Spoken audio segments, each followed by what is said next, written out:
নমস্কার বন্ধুরা, সিরিয়ালের সাতকাহন চ্যানেলে আপনাদের স্বাগত জানাই। চলে এসেছি তারে ধরি ধরি মনে করি সাতকাহন নিয়ে। দেখা যাচ্ছে যে দিতি তো বুড়িমার বুড়ি ভিকারিনের বেশ ধরে এসছে। সে রক্তিমরা কিছুতেই যেতে দেবে না, নিয়ে তারপরে কোনো রকমে যেতে দিল। আর যে গিয়েছে যেমনি ইয়ের বাড়িতে, মিরাদির বাড়িতে, তো দেখছে দরজা বন্ধ। খটখট করলো, খুললো না। যখন জানলার পথে দেখলো তো মীরার পাগুলো ঝুলছে, তখন দিতি খুব ভয় পেয়ে গেল। তাড়াতাড়ি গেল, দেখছে ফাঁসিতে ঝুলে দিয়েছে মীরা। তখনও কোনো রকমে মীরার দেহটাকে, মীরার শরীরটাকে নামালো, নিয়ে মীরা তখনও বেঁচে ছিল। তারপরে ও জল টল মুখে দিয়ে ওর জ্ঞান ফেরালো। তারপরে মীরা তো হতভম্ব হয়ে গেছে। তারপরে দিতিকে দেখে চিনতে পারেনি। বলছে, কে আপনি বুড়িমা, আমাকে কেন বাঁচালেন? তখন বলছে, মীরাদি, আমি অদ্বিতীয়া। তখন বলছে, বৌদি, তোমাদের উপর আমি এত গোড়াদার গায়ে এত কলঙ্ক ছিটে কালি লাগিয়েছি, আর তুমি আমাকে বাঁচালে? তখন বলছে যে, দেখো মীরা, আমরা বুঝতে পারছি যে তুমি কিসের জন্যে কি করেছো, কিন্তু আসল ব্যাপারটা কিসের জন্যে, আসল কি হয়েছিল সেইটা আমাকে বলো। নিশ্চয়ই তোমার কোনো একটা মজবুরি ছিল, যার জন্যে তুমি তোমার দাদার গায়ে কালি ছিটিয়েছো। তখন মীরা আস্তে আস্তে ওকে সব কথা বলল, যে বৌদি, যেদিন তোমার বাড়ি থেকে প্রসাদ নিয়ে এলাম গোপালের জন্যে, তখন এসে নিয়ে সেই ঘটনাটা বললো। মুখোশ পরা একটা লোক ফোন করলো। তারপরে আমি বললাম, এই গোপাল, তুই এখানে কি? বলছে, তোমার গোপাল যে খেলনাটা নিয়ে খেলছে, ওইটাই টাইম বম ফিট করা আছে।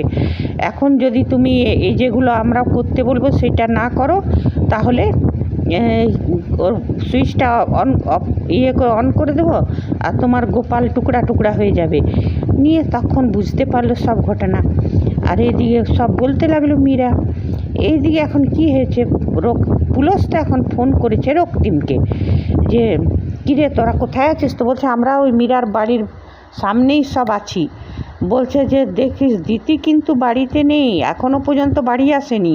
ও কিন্তু মরিয়া হয়ে চেষ্টা করবে মীরার বাড়িতে পৌঁছাবার। বলছে, না, আমি একটা মাছি বলতে দিচ্ছি না আমরা। হ্যাঁ, বলছে, ওকে তুই চিনিস না, ও কোনো রকমে মীরার কাছে পৌঁছাবেই। নি তখন বললো যে, তুই চিনিস না রক্তিম, কোনো না কোনো উপায়ে ও পৌঁছাবেই মীরার কাছে। তখন রক্তিমের মনে পড়লো বুড়িটা গেছে।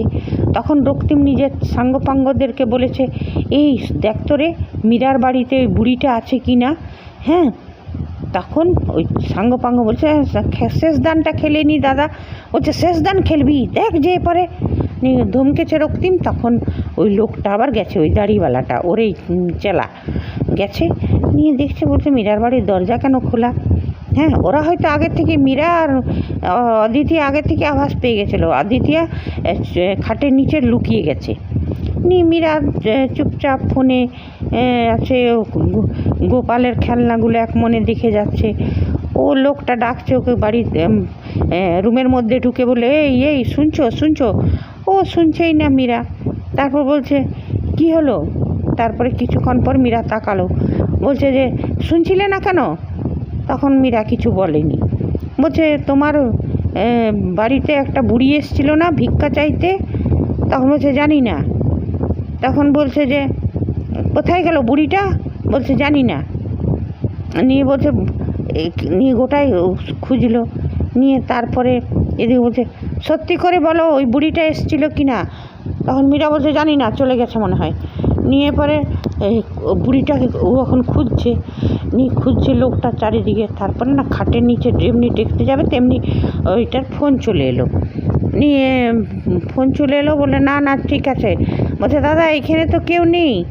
তখন বলছে, ঠিক আছে, তুই চলে আয়। হ্যাঁ, এইদিকে দেখ এসে নিয়ে লোকটা তারপরে বলছে চলে গেল। নিয়ে মীরা তাড়াতাড়ি দরজাটা বন্ধ করে দিল। নিয়ে তারপরে বলল, বৌদি, এরা তো মহা ডেঞ্জারাস। বলছে, তুমি কি করে যাবে বৌদি? নিয়ে তারপরে ওই লোকটা যেয়ে বললো, দাদা, ওই বুড়িটা তো দেখলাম না, হয়তো অন্য কোনো বাড়িতে চলে গেছে। বলছে, হ্যাঁ, তবে ঠিক আছে। নিয়ে তারপরে এদিকে মীরা বলছে যে শোনো, কালকে তোমার দাদার লাস্ট হিয়ারিং, তুমি কালকে মীরা সত্যি কথাটা বলো। বলছে বৌদি যদি বলি তাহলে গোপালকে মেরে ফেলবে। বলছে তুমি চিন্তা করো না, মহাপ্রভুর বিশ্বাস রাখো, মহাপ্রভুর উপর আমি নিশ্চয়ই কালকে গোপালকেও খুঁজে নিয়ে আসবো। তো তোমার দাদাকে তুমি খালি কোর্টে সত্যি কথাটা বলবে, আমি ঠিক তোমার গোপালকে খুঁজে নিয়ে আসবো, তুমি একদম চিন্তা করো না, হ্যাঁ ভরসা করো আমাকে।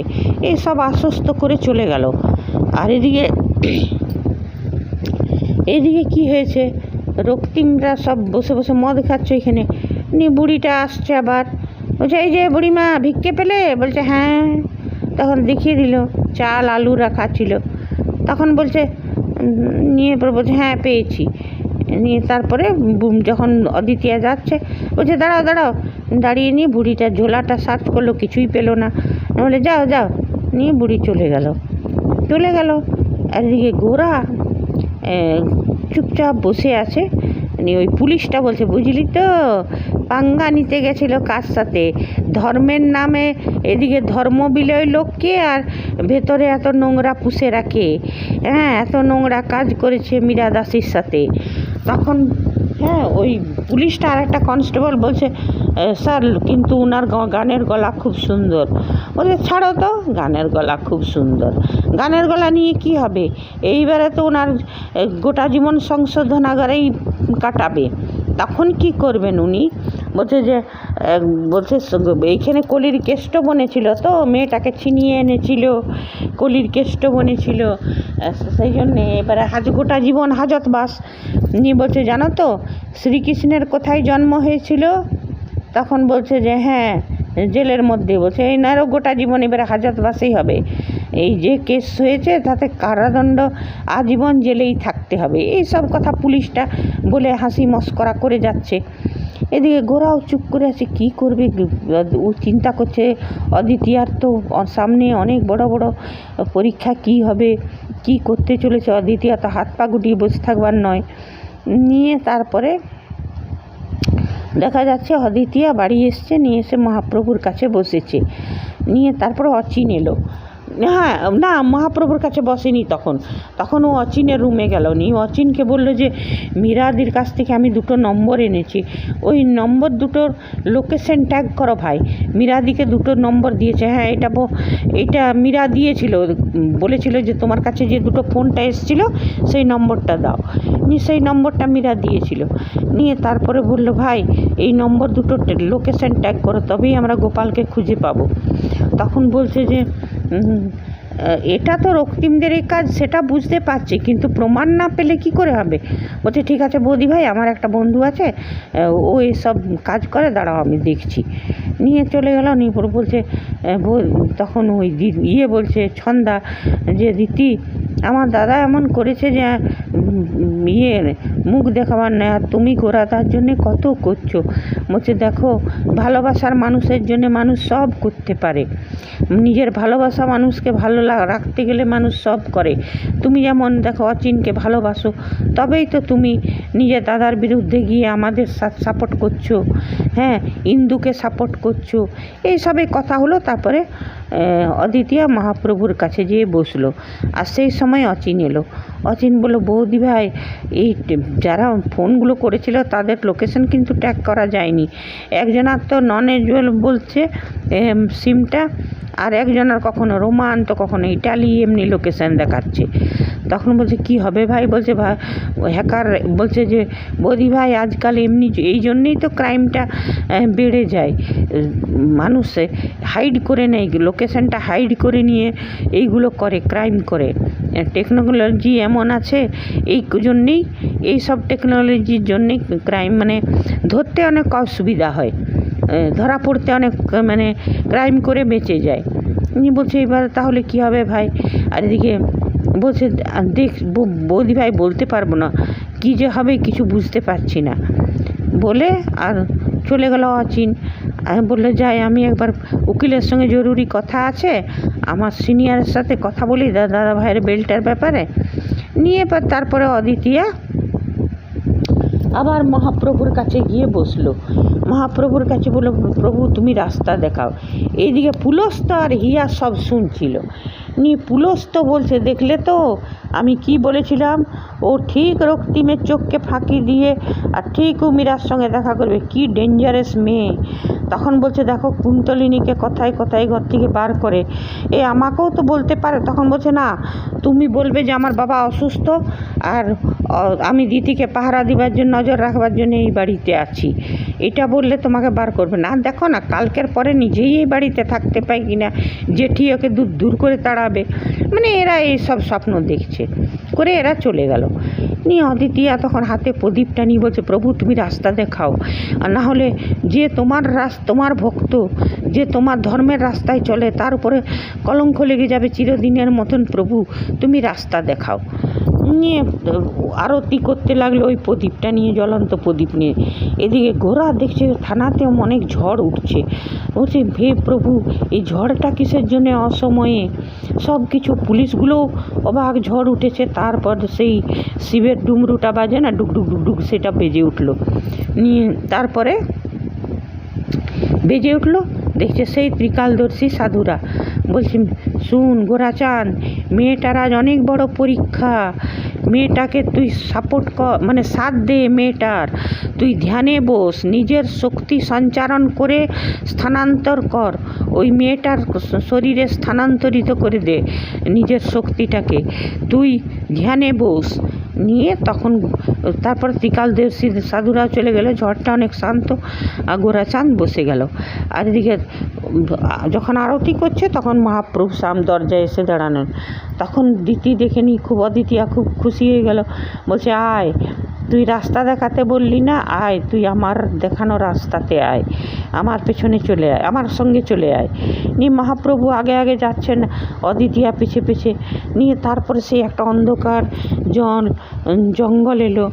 তখন গান হচ্ছে, হরি হরই নম কৃষ্ণ যাদবায় নম, যাদবায় মাধবায় কেশবায় নম।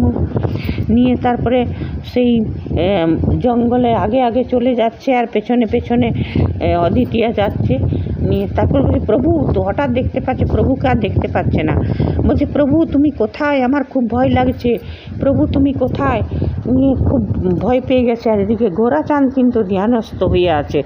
ওই যে ত্রিকালদর্শী সাধুরা বলেছিল নিজের শরীরে শক্তি সঞ্চার করে সেটা স্থানান্তর কর অদিতিয়ার শরীরে, মেয়েটার শরীরে। নিয়ে তারপর দেখতে পেলো মহাপ্রভুকে, বললো এই তো আমি এইখানে আছি রে, ভয় কি, তুই আয়। নিয়ে তারপরে অদিতিয়া দেখছে মহাপ্রভু গঙ্গার জলে হেঁটে হেঁটে চলে যাচ্ছে ওপর দিয়ে। বলছে আয়। বলছে কী করে যাব প্রভু, এই তো গঙ্গার জলে, আমার ভয়, এই গঙ্গার জলে কি করে আমি যাব? বলছে যাকে তুই ভালোবাসিস তাকে তুই তার উপর বিশ্বাস তো করিস, ওরে ভালোবাসারই তো একটা আরেক সত্য হচ্ছে বিশ্বাস, বিশ্বাস রাখ আর চলে আয়। নিয়ে আজ তো এতটাই দেখালো, এবারে কালকে দেখবো যে মহাপ্রভুর রাস্তায় কি করে দিতে যায় আর কেমন করে গোপালকে বাঁচিয়ে আনে, তারপরে কোর্ট কেসের কি হয় সেটাই দেখব। তবে হ্যাঁ, যখন দর্শকরা এত সব হিয়ার এইখানে থাকা নিয়ে প্রশ্ন তুলছিল, তখন মেকার্সরা চালাকি করে হিয়াকে এইখানে রাখার একটা বুদ্ধি, যার বাপ অসুস্থ সে সৎ বোনকে নজর থাকতে যাবে কেন, এই যুক্তিটাও মেকার্সরা একটু বুঝিয়ে দিত। কেন, যদি ও হিয়া বাপকে ভালোবাসতো তাহলে তো নিজের বাপের সঙ্গেই থাকতো। সে যাই হোক। আর এদিকে পুলস্তর লোকেশনও ট্যাগ করা গেল না। তবে যখন মীরার ঘরে পাহারা লাগিয়ে দিয়েছে, তাহলে তো এদের বোঝা উচিত যে এটা রক্তিম পুলস্ত এদের এই কাজ। ঠিক আছে বন্ধুরা, আজ এতটাই, কালকে আবার চলে আসবো তারে ধরি ধরি মনে করি সাতকাহন নিয়ে। তারে ধরি ধরি মনে করি।